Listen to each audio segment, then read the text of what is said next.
Rĩrĩa atongoria arĩa manyitaga mbaru President William Ruto na thirikari yake marathiĩ na mbere gũkĩrĩra ũrĩa warĩ President Uhuru Kenyatta thutha wake gũkĩrĩra thirikari ya Kenya Kwanza, rĩu mũtongoria wa bũrũri William Ruto nĩ ateteire tabarĩra ya Linda Mama ĩrĩa yarĩ rungu rwa thirikari ya President Uhuru. Akiaria hĩndĩ ya kũrugũrio kwa waki thukuru-inĩ wa University wa Gĩithĩramu wa Uma kaunti-inĩ ya Kajiado, President augĩte hatirĩ nganja tabarĩra ĩyo yarĩ na kĩguni kũrĩ atumia arĩa mohete nda. The Linda Mama program was a great program. We developed it under the Jubilee administration, under the leadership of President Uhuru. We learned a lot from the Linda Mama program. Ni athiĩte na mbere gũtarĩria nĩ kumana na ũkinyanĩru wa tabarĩra ĩyo thirikari yake ihotete gũthundũra tabarĩra ya Linda Jamii ĩrĩa rĩu ĩratangĩkĩra Akenya ikĩro ciothe hatarĩ mũthutũkanio. We've now improved it to cover prenatal, before the delivery, postnatal, the delivery itself, postnatal, and it's no longer targeting mama. It is targeting Jamii. Mama plus the children, plus the household. The figures have also increased in terms of benefits. Actually, the figures have doubled from 2,000, between 2,000 and 2,500 to now 10,000 to 30,000. President eranĩire wĩrutĩri wa thirikari yake kwagĩrithia na kũgacĩrithia sekta ciothe cia motungata ma mũingĩ arĩ nĩ hamwe na gĩthomo kĩa ngathĩ cia igũrũ, ũhũthĩri wa indo cia mũingĩ na kũhĩtana na ungumania na wĩitangi. We must continue to push the limits. We've made good progress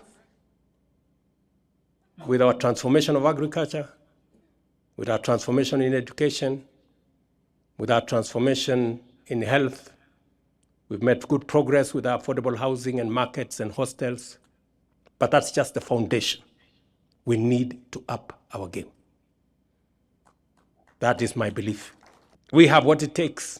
Handũ-inĩ hake Minister wa ũgima wa mwĩrĩ Aden Duale ona agĩtũgagĩria tabarĩra ya Linda Mama nĩ okĩrire President Uhuru akiuga rungu rwa wathani wake tabarĩra ĩyo yatigire thirĩ wa ciringi bilioni 5.6 itarĩ ndĩhe. They left us with 30 billion fictitious NHIF debt.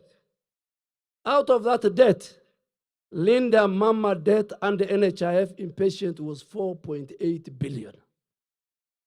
Outpatient was 306 million.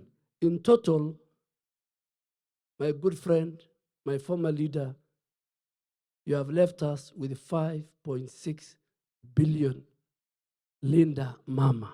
Nĩ athiĩte na mbere kuuga na thengia wa gũtũgĩrio gwa tabarĩra ĩyo ndiahotire gũtangĩkĩra atumia othe guothe bũrũri-inĩ arĩ nĩ hamwe na kũnyihia ikuũ cia atumia makĩgĩa ciana o ũndũ ũmwe na ciana cia gũciarwo. And if you think Linda Mama was a big thing for you, how come it has not reduced the maternal mortality rate in our country? Mũthia-inĩ wa kiumia kĩhĩtũku hĩndĩ ya kĩgomano kĩa ajumbe a kĩama kĩa Jubilee nĩguo Uhuru akũmithirie tabarĩra ya kũheana motungata ma ũrigitani ya SHA, akiuga SHA nĩ hotometie ũhoti wa Kenya kwamũkĩra motungata makinyanĩru ma ũrigitani, ũndũ ũrĩa rĩu ũtũmĩte okĩrĩrwo na njĩra nene nĩ athiriti ya President Ruto.